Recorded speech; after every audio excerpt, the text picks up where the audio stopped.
sensiz necelere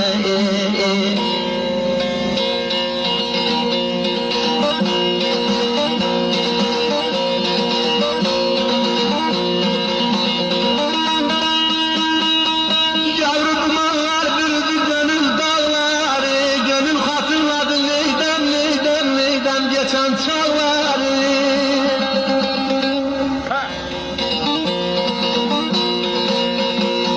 Gazel döktü bu ömrümün bağları, o zaman anladım güz geldi geçti.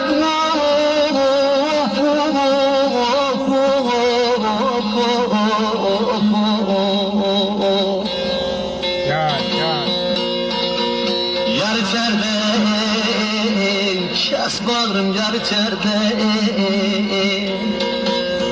Gözüm kapıda kaldı, çıkmadı yar içeride.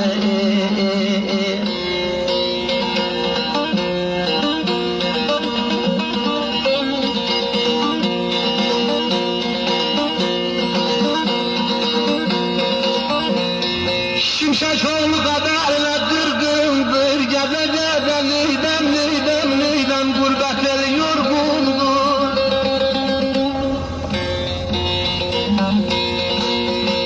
Anladım ki yarın bana dargındır, selamsız sabahsız düz geldi geçti.